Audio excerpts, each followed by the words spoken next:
입니다.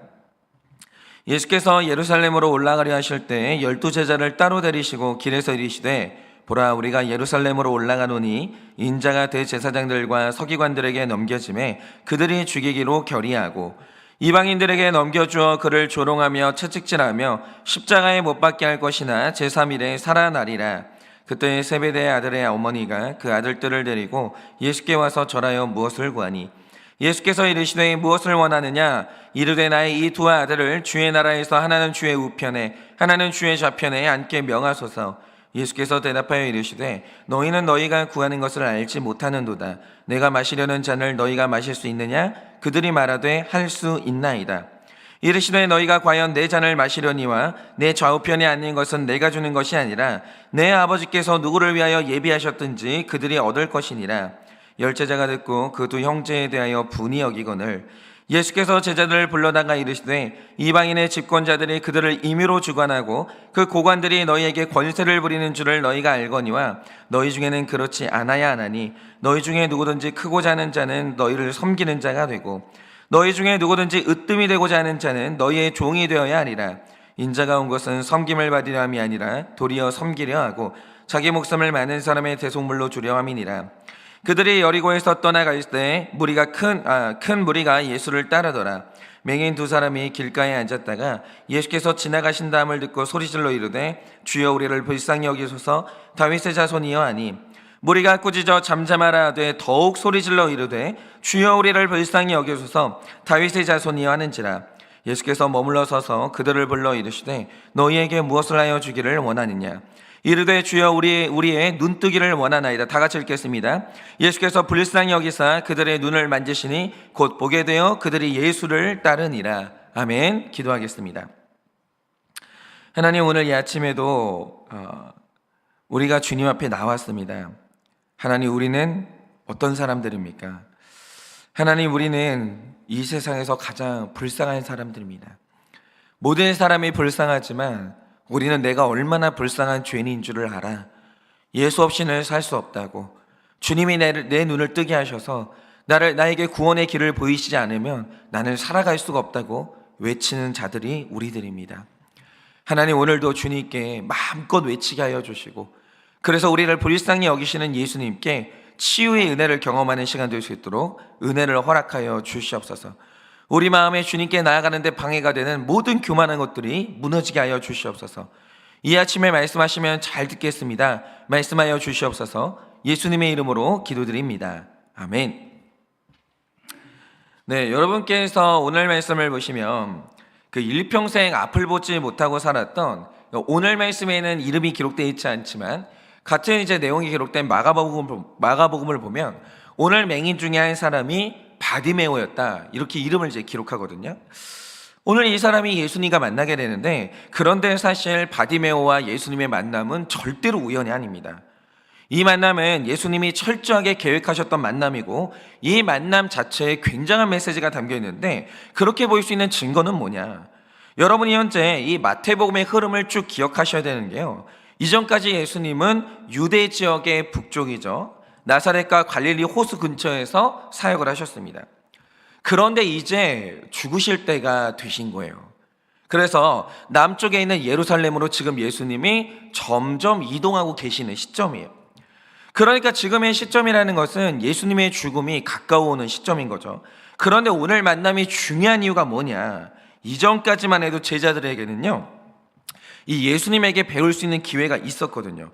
그런데 오늘의 만남은 마태복음에 나오는 사실상 예수님의 마지막 치유 사역이에요.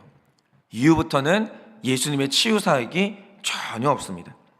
그래서 이 만남과 사역이 중요한 것인데 특별히 이 만남은요, 아직도 변화되지 못한 12제자들을 위한 마지막 만남이었다는 거죠. 그러면 왜 그런가? 자, 여러분이 오늘 말씀 20절에서 28절 말씀과 이제 비교해 보시면 이 29절의 내용의 전개가 완벽히 다르게 된다는 걸 볼 수 있는데 우리가 지금 위의 내용에서 보게 되는 게 뭡니까? 예수님이 예루살렘을 향해서 죽기를 각오하고, 아니 죽음을 예정하고 그렇게 죽음의 길을 걷고 계시는데 세베대의 두 아들이죠, 야고보와 요한이 다른 제자들의 눈을 피해서 예수님께 조용히 옵니다. 몰래 와요. 근데 몰래 온다는 것 자체가 뭔가 이제 석연치 않은 게 있다라는 거죠. 그리고 나서 아주 조용히 자기들의 소원을 말하는데 그 소원이 뭡니까? 이제 예수님이 예루살렘에 가시기만 하면 왕이 되시고 정권을 잡게 될 것 같은데, 이들의 생각은 그거였어요. 예수님이 아무리 나는 죽는다 십자가에 죽는다 말을 해도 안 들어요. 자기들이 꿈꾸는 걸 그냥 꿈을 꾸고 있는데, 예수님이 예루살렘에 가시게 되면 이제 다윗 왕의 뒤를 이어서 왕이 되신다 이렇게 생각했어요. 그럼 왕이 되실 때 우리 형제들한테 예수님의 좌편과 우편 자리를 주시면 안 되겠습니까? 이렇게 권력을 달라고 청탁을 합니다. 그러니까 영적으로 보면 이들이 예수님께 기도를 했다고 보면 되겠죠. 그런데 이 소원을 빌었어요.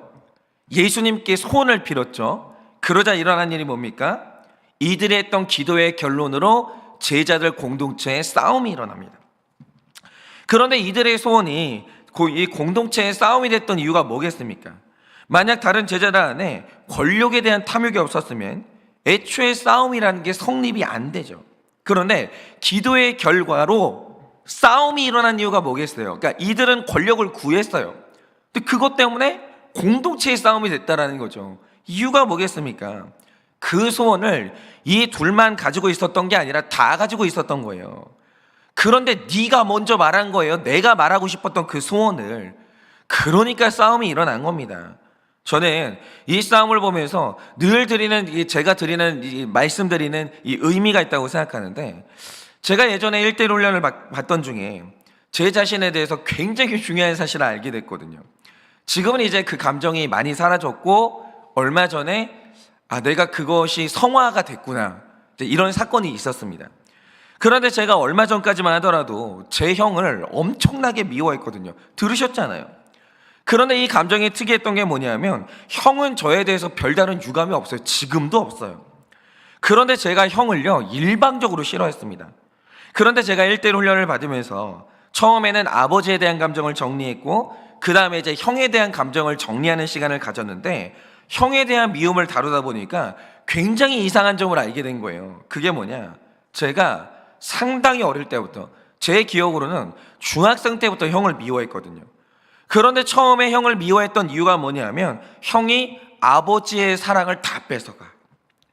아버지가 형만 사랑해, 이거였거든요. 그러니까 분명히 제가 어릴 때 형을 미워했던 이유는 사랑이에요. 그 외에 다른 이유가 전혀 없었습니다.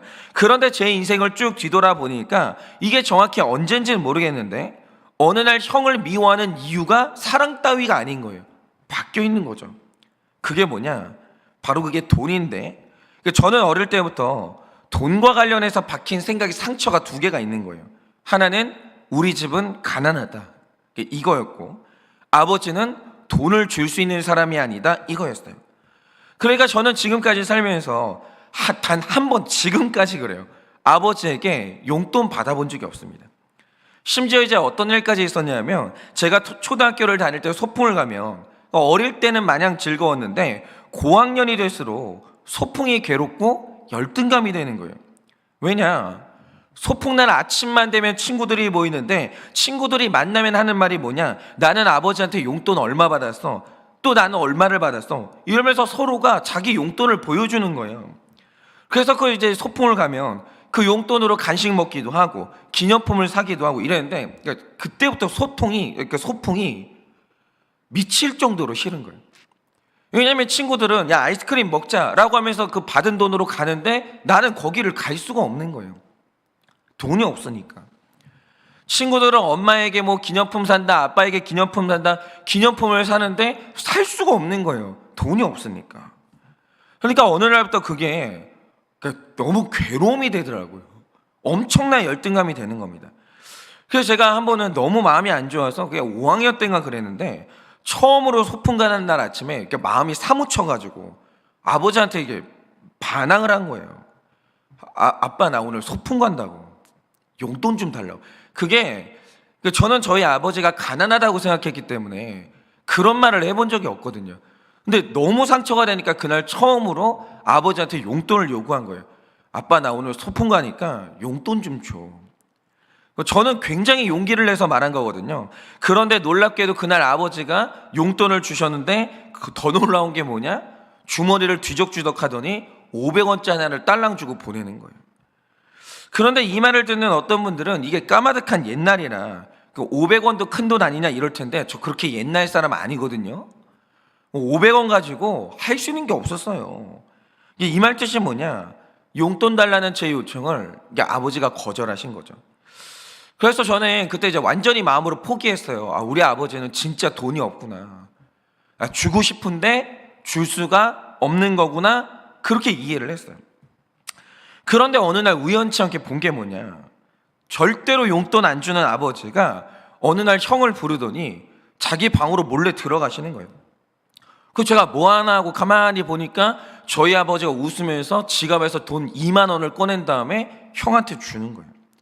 그리고 형이 동생들 볼까봐 그 주머니에 넣는 거예요. 그러니까 저는 죽어도 응답을 못 받았는데 형은 그동안 계속 응답을 받고 있었던 거예요.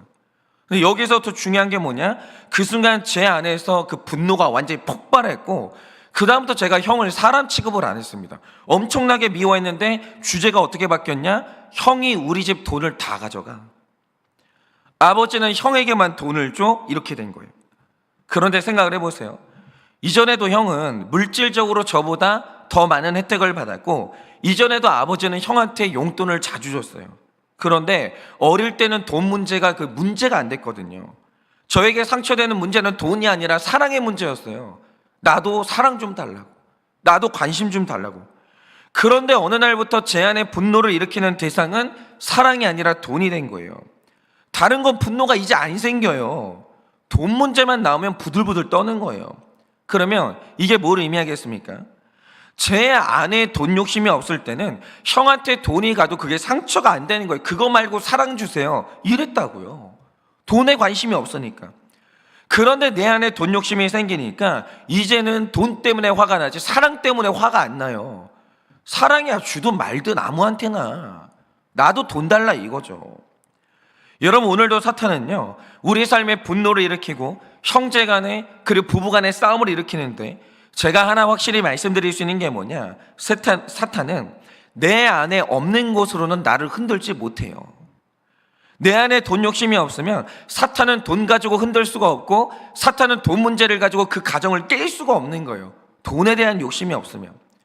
그런데 내가 사탄에게 흔들리는 이유가 뭐겠습니까? 내 안에 어떤 것이 있으니까 그걸로 사탄이 흔드는 거예요. 그걸로. 먼저 내 안에 죄가 있어야 되고 그게 있어야 사탄이 그걸 흔드는 거예요. 사탄이 중요한 게 아니라 내 안에 사탄이 흔들 만한 빌미가 있는 거죠. 근데 사탄은 내 안에 없는 것으로 나를 흔들지 못하는 거예요. 그런데 어제 말씀에서, 그러니까 오늘 말씀 위에 보면 제자들 안에는 권력에 대한 욕심이 가득했던 거예요. 그러니까 예수님 따라오는 제자들 중에 권력 욕심 없이 순수하게 예수 따르는 사람이 없었던 거예요. 마태복음 20장에 와서도 아직도 그게 이제 있는 거예요. 이들 안에 복음 때문에 예수님 따라가는 사람이 없는 거예요. 다 돈 때문에, 권력 때문에, 시험 합격 때문에, 다 그런 것 때문에 따르고 있는 거예요. 우리는 어떤가요? 교회 열심히 나오는데, 열심히 신앙생활하고 기도하는데 뭐 때문에 예수 따릅니까? 우리는 제자들하고 다르지 않냐 이거죠. 그러니까 오늘 사탄이 그걸 쥐고 흔들면서 제자들 사이에서 싸움이 일어난 거예요. 그런데 더 중요한 게 뭐냐? 이런 기도에 예수님이 응답을 했냐라고 하면 아니요. 어제 야고보와 요한의 기도는 보기 좋게 거절을 당했어요. 거절당했습니다. 이렇게 이게 바로 위에 있는 말씀의 내용이에요. 이들의 기도를요 예수님이 완전히 거절하셨어요. 그런데 밑에 있는 말씀 29절 그 말씀으로 딱 넘어오니까 예수님을 만난 바디메오가 또 예수님께 기도하기 시작합니다. 그런데 흥미로운 사실이 뭡니까? 바디메오의 기도가 응답돼요. 그러니까 이게 재밌잖아요. 제자들의 기도는 거절되어 맹인의 기도는 응답됐어요. 그런데 이 구성이 우연이겠냐 이거죠. 그게 아니고요. 오늘 말씀에서 예수님은 바디메오와 만나면서 이 만남이 얼마나 중요한 메시지인지 이걸 제자들에게 말씀해 주고 싶으신 거예요. 자, 니들의 기도는 내가 거절했어. 맹인의 기도는 응답했어. 이 차이가 뭐겠니? 이거 말씀해주고 싶으신 거예요. 그러면 이 바디메오에게 제자들과 우리가 배워야 될 그 중요한 메시지가 뭐겠습니까? 그리고 어떻게 하면 우리의 기도 또한 응답이 될 수 있겠습니까? 오늘 우리가 이것을 좀 묵상하고자 하는데요. 자, 오늘 바디메오가 응답받은 이유는 그가 영적인 사람이라 응답을 받은 거예요. 그러니까 야고보가 분명히 말한 게 뭐냐? 너희의 기도가 응답받지 못하는 이유가 뭐냐면 너희가 정욕으로 쓸 것을 기도하니까 응답 못 받는다, 이렇게 말해요. 그런데 여기에서 정욕이 뭐냐면 육체의 악한 욕구를 말하거든요. 그런데 오늘 바디메오가 응답받았다라는 거죠. 응답받은 이유가 뭐냐? 그 사람이 구한 게 영적이었다. 바디메오가 영적인 사람이다, 그거예요. 그러면 오늘 바디메오가 보여준 그 영적인 모습이라는 게 뭐냐, 이거죠. 오늘은 이게 굉장히 중요한데 여기에서 먼저 제 이야기를 좀 해볼게요. 제가 20대 때 그 전도사 사역을 할 때 진짜 좀 약간 전도사 병에 걸렸어요. 그러니까 병에 걸려 있었어요. 그러니까 목사병, 사역자 병이 있거든요. 이 병이 뭐냐? 사실 20대 젊은이가 평범한 사람이 사회에 나가면 무슨 대접을 받겠어요? 어딘가든지 말단에 들어가가지고 무시당하고 허드렛 일을 하면서 배우고 혼나는 게 일이죠. 근데 저는 그 중에서도 가장 이제 기능이 없는 사람이기 때문에 저는 무시당해야 마땅한 사람이거든요. 그런데 제가 20살에 신학교를 갔습니다. 이상한 일이 벌어지는 거예요. 그게 뭐냐? 나는 변한 게 아무것도 없는데 얼마나 미숙한 애예요, 애. 완전히 어린 애거든요. 그런데 20살 청년이 신학교에 가자마자 저보다 나이 많은 어른들이 저를 보고 전도사님이라고 존중을 해주시는 거예요. 그런데 그 당시에 제가 성숙했으면 이게 나에 대한 존중이 아니라 질서에 대한 존중인 것을 깨닫고 겸손하게 주제 파악을 했을 텐데 그때 제가 그런 성숙이 없었어요. 그러니까 존중을 받으면서 제 나이에 맞지 않는 권위의식이 생기는 거예요. 이상한 괴물처럼 되는 거예요, 사람이. 분명히 20대인데 영감님 흉내를 내고 있는 거예요. 얼마나 웃겨요, 이게. 너무 웃긴 거죠. 마치 내가 뭐라도 된 듯한 생각이 들면서 갑자기 어린 나이에 그 어린 놈이 체면이 생기는 거예요. 웃기잖아요. 아니 무슨 어린 놈이 체면, 그러니까 어르신들이 체면이 있다? 나 그 너무 이해가 돼요. 어르신이잖아요. 사람들이 다 어른 다음을 요구하잖아요. 그럴 수가 있어요. 근데 20대 젊은이가 뭔 놈의 체면이 있어요. 웃기는데 20대 때 제가 존중을 받으니까 그런 게 생기는 거예요. 그러니까 말투도 나이에 맞지 않게 아주 목소리 딱 깔면서 이상한 말투를 하고 늘 옷도 정장만 입고 다니고 그 성도님들 만날 때는 완전히 세팅이 된 다음에는 나갔는데 그 당시에 제가 외모에 대한 강박이 얼마나 심했냐면 한 번은 이제 제가 청소년들을 대상으로 특별 새벽 예배를 한 적이 있거든요. 그런데 이게 특별 새벽 예배니까 학부모님들도 참석을 하는 거예요. 그러니까 제가 완벽한 모습으로 나타나고 싶은 거죠. 그런데 새벽에는 그럴 시간이 없잖아요. 그래서 어떻게 했냐? 일단 저녁이 되면요, 다음날 입을 옷을 완벽히 다려놓습니다. 그리고 머리에 제품을 발라가지고 제가 원하는 헤어스타일을 만든 다음에 그 상태로 자요. 그리고 새벽에 일어나면 세수만 한 다음에 완벽한 스타일로 나가는 거죠. 근데 문제는 뭐냐? 사람이 잠을 자다 보면 나도 모르게 막 움직이잖아요. 그럼 머리가 이제 보통 망가지는데, 그런데 그때는요, 그게 너무 싫은 거예요. 너무. 그래서 헤어스타일을 지키려고 잠을 자는데 이렇게 되니까 잠이 안 오는 거예요. 폼을 지켜야 되니까. 신경 쓰여서 잠이 안 오는 거죠. 그놈의 헤어스타일 때문에. 그래서 이 자리에 누워서도 몸이 뻣뻣하게 굳어가지고 경직이 되는데, 특별히 목과 어깨가 긴장이 되면서 얼마나 고생을 했는지 몰라요. 그놈의 스타일 때문에. 그러니까 사람이요, 완벽함을 지키려고 하니까 그게 너무 피곤해지더라고요. 그런데 어린 마음에, 어려서 그런 것 같아요. 이게 스타일을 포기를 못하니까 얼마나 힘들게 살았는지 모릅니다. 그런데 이 완벽주의가 외모에서 끝났겠냐, 이거죠. 그게 아니에요. 사람이 잠에 빠지면 나도 모르는 사이에 스타일이 망가질 수밖에 없듯이 사람은 100% 죄인이기 때문에 실수할 수밖에 없고 죄를 지을 수밖에 없거든요. 그거는 아무도 못 피하는 거예요. 그런데 당시에 저는 완벽주의를 추구하는 위선자였기 때문에 내면 세계의 모든 연약함과 죄악을 드러낼 수가 없는 거예요. 그러느니 혀 깨물고 죽지 내가. 죽어도 그렇게는 못하겠는 거예요. 그래서 얼마나 피곤하게 살았냐면요, 예를 들어서 택자가 죄를 지으면 이걸 해결하고 싶은 욕구가 생기거든요. 그런데 이거 해결하는 방법 되게 간단해요. 그게 뭐냐, 내가 누군가한테 잘못하잖아요.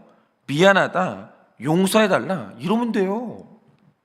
뭐가 어려워요, 그 미안하다는 말이. 아니, 잘못했다는 인정이 뭐가 그렇게 어렵냐고요. 그 한마디 하면 되는 것이고, 하나님께 나아가서 내가 잘못했다고, 내 잘못이라고 용서해달라고. 하나님이요, 이렇게 회개하는 죄에 대해서는 기억을 안 해요. 그날로 용서해 주십니다, 그날로. 그런데 이놈의 완벽주의가 있으니까 먼저 사람에게 잘못을 하는데 죽어도 인정을 안 해요. 죽어도.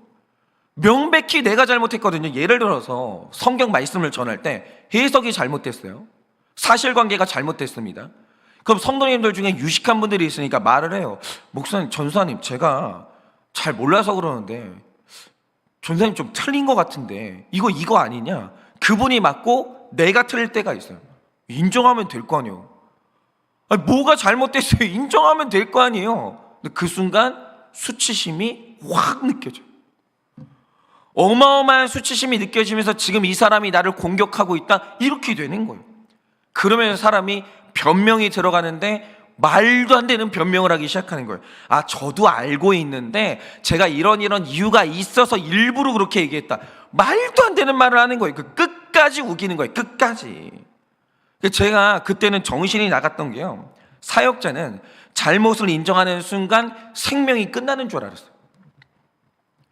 완벽함이 무너지는 순간 사람들한테 나는 이제 더 이상 사역자로 존중받지 못하고 내 사역은 끝난다, 모든 존경심이 사라진다, 그렇게 되는 줄 알았어요. 그러니까 잘못했다, 미안하다, 이 간단한 인정 자체를 못하는 거예요. 그리고 더 웃기는 게 뭐냐, 어느 날은 마음이 너무 답답하니까 진짜 통성으로 기도하고 싶었거든요. 아니, 마음에 죄책감이 너무 심한 거예요. 주님께 부르짖고 싶었어요. 그런데 내 옆에 성도님이 있는 거예요. 그 사람이 들을까봐 사역자가 통성기도도 못하는 거예요. 정신이 나갔었죠. 그러고 살았어요, 제가. 그래, 누가 저를 이상하게 볼까봐 눈물도 못 흘리겠는 거예요. 막 울고 싶은데. 그러니까 이런 거죠. 어떤 사람이 새 옷을 샀는데 그 옷이 하필이면 하얀색이에요. 그 하얀 옷이 굉장히 보기에는 좋은데 그 옷을 입고 밖으로 나가는 순간 불편해지는 거예요. 이제 그 사람은 옷에 그 짜장 하나가 튈까봐 짜장면도 못 먹고요, 새 옷이 구겨질까봐 편하게 앉지도 못해요. 길을 걸을 때마다 뭐가 묻을까봐 계속 신경 쓰고, 뭐가 묻는 순간 이제 뭐 정신이 나가는 거예요. 막 너무 스트레스를 받는 거죠. 그러니까 완전 무결한 그 새하얀 옷이 예쁘긴 한데 그거 완벽하게 지키려고 하는 순간 내 인생이 완전히 불편해지는 거예요. 완전히. 그리고 상대방도 불편해지는 거예요, 내가 그렇게 신경 쓰고 있으면. 그런데 세상에 그런 고난이 어디에 있냐 이거죠. 그런데 제가 그러고 살았던 거예요. 아무도 나에 대해서 신경 안 쓰는데 쓸데없이 불편하게 산 거예요. 그런데 이렇게 불편하게 살던 제가 어느 날 죄고백의 원리를 알게 됐고, 나는 그 순백색의 사람도 아니고 내가 완벽함을 지키는 게 불가능하다는 걸 어느 날 알게 된 거예요. 그래서 제가 사역을 그만둘 생각을 하고, 나도 이제 좀 살자, 나도 이제 좀 편하게 살자, 이러면서 그동안 목숨처럼 지키던 제 체면을 버리고 성도님들 앞에서 죄 고백을 한 거예요. 사실은 제가 죄인이에요. 제 안에 이런 정욕도 있고 저런 정욕도 있고요, 제가 저번에 저런 죄도 지었고요. 난 이제 못 살겠고, 나 이렇게는 못 살겠고, 나 이제 회개하고 편하게 살 거라고. 그러면서 모든 걸 잃을 각오를 하고 이렇게 죄 고백을 한 거죠. 그런데 죄 고백을 하던 날 어떤 일이 일어났냐? 아무 일도 안 일어나는 거예요. 제가 거기에 너무 허무함을 느낀 거예요. 나는 내 죄가 드러나는 순간 모든 사람이 나에게 실망하고 비난하면서 이제 아무도 내 설교를 듣지 않겠지? 사람들이 나에게 등을 돌리겠지? 이럴 줄 알았거든요. 그런데 제가 죄 고백을 딱 했더니 아무 일도 안 일어나요. 오히려 하는 말이 뭐냐? 아니, 그 별것도 아닌 걸 가지고 뭐 그렇게 숨기고 살았냐고. 애초에 사실은 우리 당신 까칠한 거 다 알았다고. 당신 혈기 있는 것도 알고 다 알았는데 뭘 쓸데없이 남들 다 알고 있는 거 혼자 숨기고 사냐고. 그런 말을 해주는 거예요. 그리고 더 중요한 건 제가 완벽주의를 벗고 죄인의 모습 그대로 나아갔더니 하나님이 얼마나 편안함을 주시는지, 저는 신앙생활이 그렇게 좋은 건지 처음 알았어요.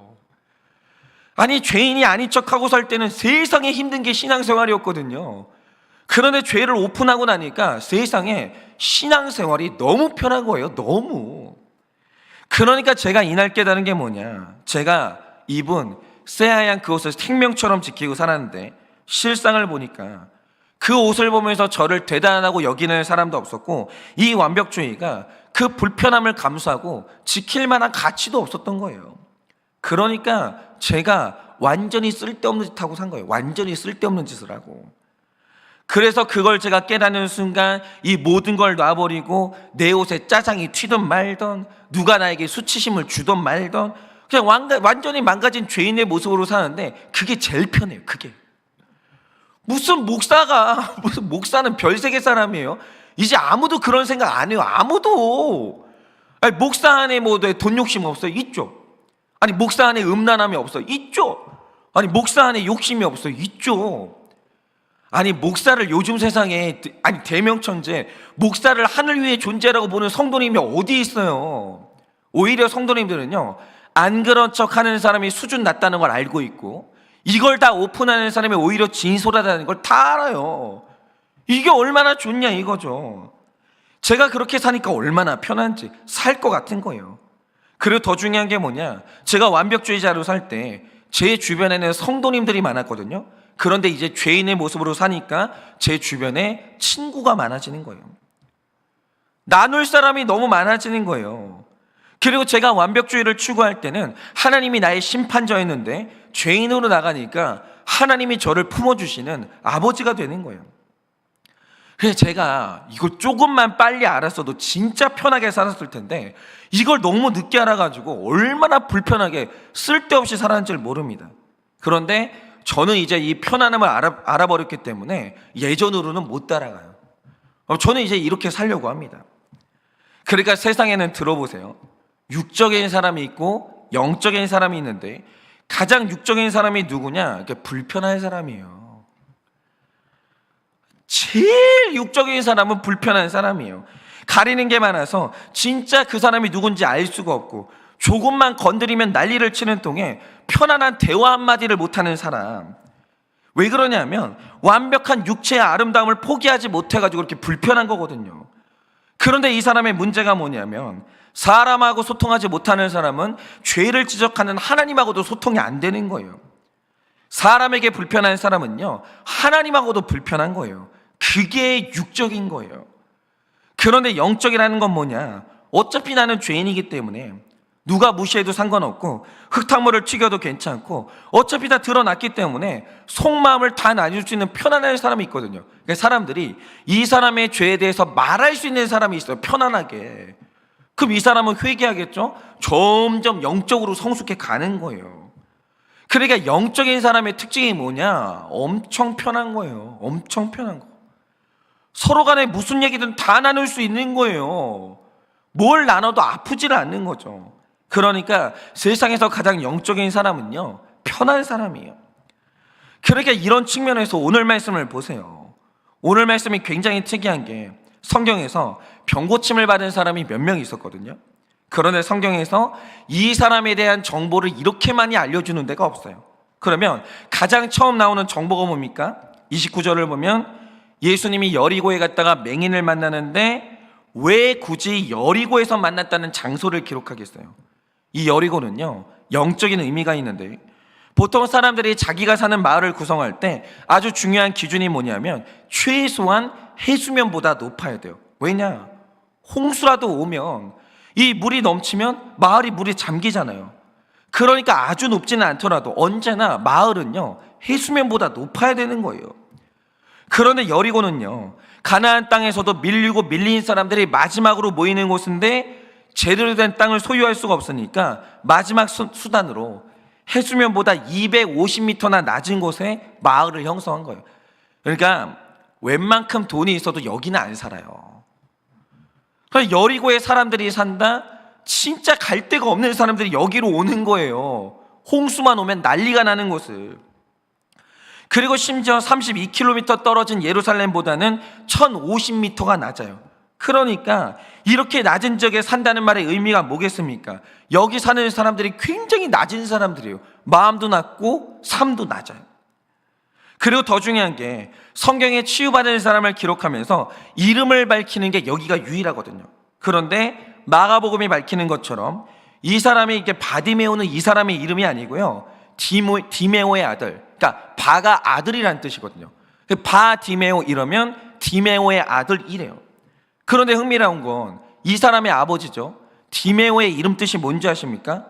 이게 아람어 타마에서 유래했는데 더럽고 불결하다 그 뜻이에요. 그런데 오늘 이 사람을 성경이 뭐라고 부르냐면 더럽고 불결한 자의 아들 이렇게 불러요. 이름을 불러주는 게 아니라 더럽고 불결한 자의 아들 이렇게 불러요. 바디메오야 바디메오야 이러는데 예수님이 이렇게 부르는데 이게 어떻게 들리겠어요? 야, 불결하고 더러운 사람의 아들아, 이렇게 부르는 거예요. 그러니까 이 모든 걸 종합했을 때 바디메오가 어떤 사람이냐라고 하면 그는 마음이 낮고 자기의 더러움을 다 공개한 사람이기 때문에 나는 이제 지켜야 될 체면도 없고 자기를 드러내는 게 어려움이 없는 사람이에요. 한마디로 이 사람은요, 모든 것을 다 드러내는 너무 편안한 사람인 거예요. 그런데 바디메오가 영적으로 편안한 사람이니까 그때 할 수 있는 일이 뭐겠습니까? 30절을 보면 소리를 질러 이르되 다윗의 자손 예수여 나를 불쌍히 여기소서라고 하는데 사람들이 꾸짖어요. 야, 이제 출신도 비천한 놈이 어디서 소리를 지르냐고, 부끄러운 줄도 모르냐고, 조용해, 가만히 있어, 이러거든요. 그런데 이 바디메오는 지킬 체면이라는 게 없으니까 31절에 뭐라고 합니까? 더 크게 소리 지르는 거예요. 불쌍히 여기소서, 불쌍히 여기소서.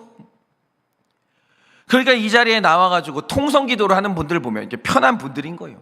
듣든 말든 내가 죽게 생겼는데 불쌍히 여기소서, 불쌍히 여기소서 이러면서 통성기도를 하는 거예요.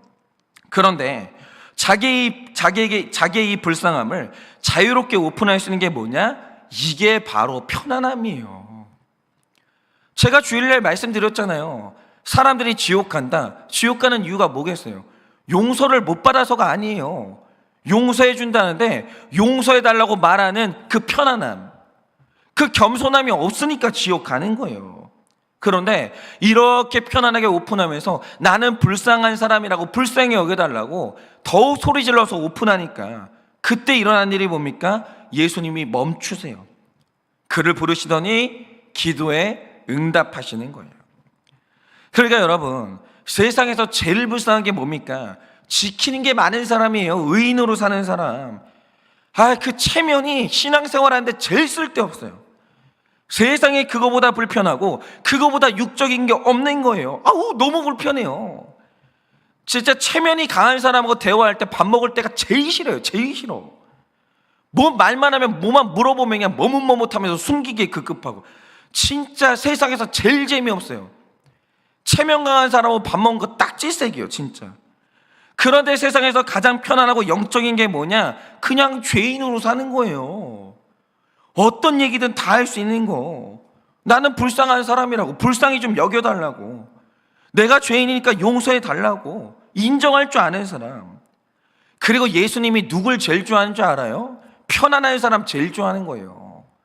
바리새인, 서기관, 대제사장, 한 번도 예수님이 그 사람들하고 밥 먹은 적이 없어요. 한 번 있죠. 바리새인들의 집에 가서 밥 먹었다가 또 대판 싸움이 났죠.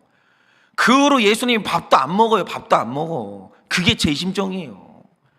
체면 강한 사람, 교양 강한 사람, 뭐 칼질하는데 왼손으로 잡냐 오른손으로 잡냐 이것 때문에 시험 되는 사람하고 밥 먹잖아요. 체예요, 체. 얼마나 싫은데요, 진짜. 그런데 밥 먹을 때 뭐 이걸로 먹으면 어떻고 저걸로 먹으면 어때요? 다 죄인인데. 이런 사람하고 밥 먹을 때가 제일 즐거운 거예요. 제일 즐거운 거. 그러니 오늘 이 아침에 꼭 드리고 싶은 말씀이 있는데, 여러분 이제 완벽주의라는 옷을 벗고 체면 좀 벗으시고 이제 좀 편안하게 사세요. 왜냐? 사람한테 불편한 사람은 예수님한테도 불편한 거예요. 불쌍한 여러분의 처지가 뭡니까? 오픈 좀 하세요. 나누세요. 혼자 끙끙 앓지 말고.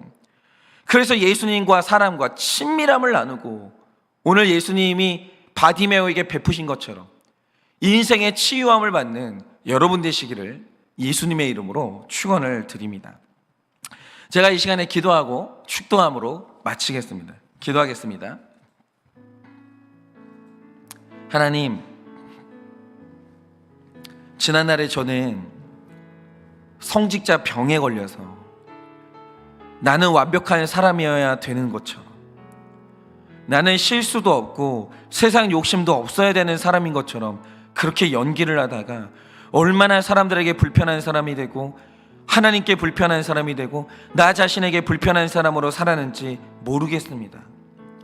그러다 주님, 이제는 내가 나를 숨기지 아니하고 나는 불쌍한 사람이라고, 나는 내 안에 이렇게 추악한 욕망이 너무 많다고, 나는 이렇게 실수를 하는 사람이라고 인정하고 나니까 예수님이 나의 친구가 되어주시고 나를 감싸주고 이해해주는 친구들을 만나게 되고 내가 내 자신에게 얼마나 편안해졌는지를 모릅니다.